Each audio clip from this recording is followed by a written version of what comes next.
Hello everybody. ये inclusive education की second unit है, चिल्ड्रन विद डाइवर्स नीड। यानी कि वो चिल्ड्रन जिनकी जो है विभिन्न तरह की नीड होती हैं ड्यू टू जो उनमें एबनॉर्मलिटी हैं उनकी वजह से, तो उनकी कोई स्पेशल रिक्वायरमेंट्स होती हैं। यहाँ आपने क्या करना है, उन स्पेशल बच्चों को एक्सप्लेन करना है, उनकी डेफिनेशन बतानी है, कैरेक्टरिस्टिक्स बताने हैं विद डिवाइस नीड। इसमें पहले जो आते हैं गिफ्टेड चिल्ड्रन आते हैं। आपने यहाँ बताना है कि गिफ्टेड चिल्ड्रन क्या होते हैं, टैलेंटेड क्या होते हैं और मेंटली चैलेंज बच्चे क्या होते हैं। इसके लिए सबसे आसान तरीका है, जो आईक्यू वाली टेबल है, इंटेलिजेंट क्विटेंट वाली, जो हमारे एवरेज बच्चे होते हैं वो उनकी आईक्यू लेवल 80 से लेकर 120 होती है। 80 से लेकर 100 के लेके चलो आप, 80 से लेकर जो 100 तक की आईक्यू का बच्चा होता है वो एवरेज आईक्यू बच्चा होता है। अगर इससे ज़्यादा का है और कम का है तो ज़्यादा का तो जो है गिफ्टेड हमारे पॉजिटिव में चला जाएगा, और अगर 80 से नीचे है तो वो नेगेटिव, यानी कि मेंटली वो स्लो, मेंटली रिटार्डेड और इडियट तरह के बच्चों की श्रेणी में जाएंगे। तो यहाँ आप क्या है उनको क्लासीफाई करके गिफ्टेड, टैलेंटेड और मेंटली रिटार्डेड बच्चों को जो है बता देंगे कि ये बच्चे होते हैं। इसके बाद जो है आपके इंग्लिश में दिया हुआ है यहाँ जो जो ये तो हुए आईक्यू लेवल के आधार पे, एक होते हैं सेंसरी के आधार पे, यानी कि जो हमारे 5 तरह के सेंस ऑर्गन्स होते हैं उनमें अगर कोई डिफेक्ट है तो उसकी वजह से जो है बच्चे में क्या क्या चीज़ें हो सकती हैं। उनका हियरिंग डिफेक्ट हो सकता है, बच्चा जो है विजुअली डिफेक्टिव हो सकता है, और बच्चा क्या है फिजिकली, यानी कि उसको हाथ पैर या किसी और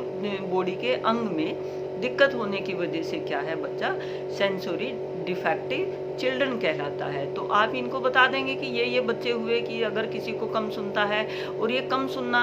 कम सुनने में भी किसी को जो है बहुत ज़्यादा कम सुनता है, किसी को जो है बहुत मामूली सा इफेक्ट है, तो उन चीज़ों को भी क्या है कैटेगराइज कर लिया जाता है टीचर के द्वारा और पेरेंट्स के द्वारा, और जो उसको डॉक्टर डील कर रहा होता है कि इसमें किस लेवल की क्या है डेफिशिएंसी है, कि बहुत ज़्यादा है, टू मच है, एवरेज है, बिलो एवरेज है। उसी के आधार पर क्या है फिर इनके निवारण क्या, यानी कि इनमें जो जो डिफेक्ट है उनको रिमूव करने की क्या है कोशिश की जाती है। तो ये सेंसरी वाला भी आप कर लेंगे। इसके बाद दिया हुआ है डेवलपमेंटल डिसेबिलिटीज़, यानी कि और उनके विकास, जब बच्चे का विकास होता है तो उस विकास के दौरान भी क्या है कुछ एबनॉर्मलिटी बच्चे में आ जाती हैं। उसमें क्या है ऑटिज्म दिया हुआ है, सेरिब्रल पैलेप्सी दिया हुआ है, लर्निंग डिसेबिलिटीज दिया हुआ है। जो ऑटिज्म होता है उसमें बच्चा क्या है अपने आप में ही खोया रहता है, वो अपनी सोसाइटी से और अपनी क्लास में और अपने इर्द गिर्द का जो चारों तरफ का वातावरण है वो उससे मेल जोल नहीं खा पाता। और जो सेरिब्रल पैलेप्सी है उसमें जो बच्चे को क्या है बीच बीच में जो हमारा ब्रेन है उससे संबंधित उसको क्या है प्रॉब्लम्स होती है कि वो किसी चीज़ पे फोकस होना, उसको कोई एलेप्सी वगैरह हो, मतलब मिर्गी वगैरह के दौरे आते हों, और उसको जो है कोई ना कोई मतलब अपने हाथ पैरों में जो है वीकनेस महसूस करना और जो है नमनेस महसूस करना, और दिमाग जो है उसका सुन में रहना, तो ये कई सारी जो है उनमें क्या होती हैं जो cerebral पैलेप्सी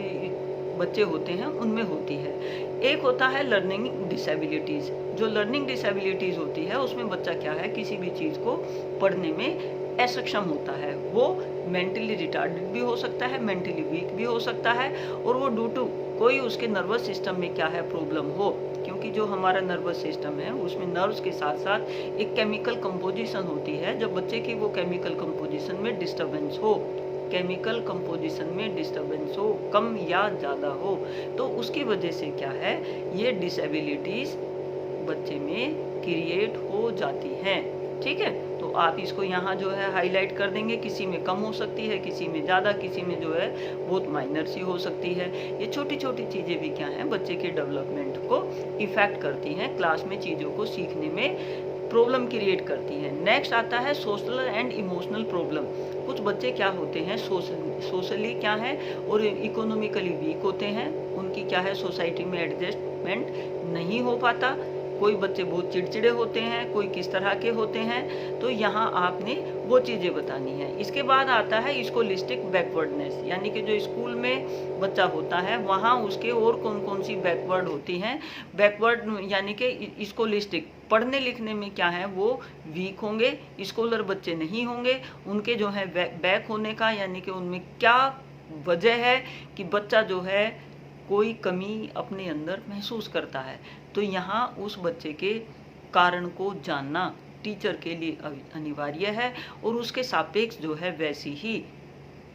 diagnostic and remedial teaching देना अनिवार्य है। ये टीचर को क्या है ये कि बच्चे में ये कमियां होती हैं, एक टीचर को जानना जरूरी है, क्योंकि उसने क्या है सभी क्लास के सभी बच्चों को पढ़ाना है और किस बच्चे में क्या अच्छाई है क्या बुराई है ये सब जानना एक टीचर के लिए अनिवार्य है। और वो जब तक जो है टीचर इन चीज़ों को नहीं जानेगा तो वो अपनी क्लास में क्या है समावेशी शिक्षा नहीं दे पाने का। तो टीचर को क्या है अपनी क्लास के प्रति, अपने बच्चों के प्रति कि वो सोशली, इकोनॉमिकली और उनमें जो है इमोशनली कौन कौन सी डिस्टर्बेंसेस हैं जिससे जो है बच्चा क्लास में लो अचीवर है, कि उसका जो अचीवमेंट है वो उस लेवल का नहीं है जो एक नॉर्मल बच्चे का होना चाहिए। बच्चा क्या है स्लो लर्नर क्यों है, उसके पेरेंट्स की हेरिडिटी है या एनवायरनमेंट है या उसका कोई बॉडी डिफेक्ट है, उन चीज़ों को क्या है टीचर निश्चित रूप से साम दाम दंड भेद जानने की जो है कोशिश करेगा और उसके साथ साथ क्या है उनको रिमूव करने की कोशिश करेगा। इसके बाद नेक्स्ट बात आती है children belonging to marginal groups, यानी कि कुछ बच्चे ऐसे होते हैं जो बहुत ही माइनर सा जो है उनमें प्रॉब्लम होती है और उसको जो है थोड़े से ही पॉजिटिव एनवायरनमेंट देके उनको क्या है टीचर के पेरेंट्स के द्वारा माइनर काउंसलिंग के द्वारा क्या है उसको दूर किया जा सकता है। लास्ट और इम्पोर्टेंट है role of teacher for removing the diverse need of learners, यानी कि टीचर का क्या रोल है, कैसे जो है जो वो क्लास में डिफरेंसेस हैं उन डिफरेंसेस को दूर करके सब बच्चों का विकास कर सके। टीचर का रोल यहाँ जिस भी तरह का बच्चा है उन सब के लिए टीचर का जो रोल है वो पेरेंट्स से भी ज़्यादा महत्वपूर्ण हो जाता है। जो आपने तारे ज़मीं पे देखी होगी उसमें टीचर ने ही आइडेंटिफाई किया था कि इस बच्चे में क्या कमी है और उस कमी को कैसे दूर किया जा सकता है और उसमें क्या खास बात है,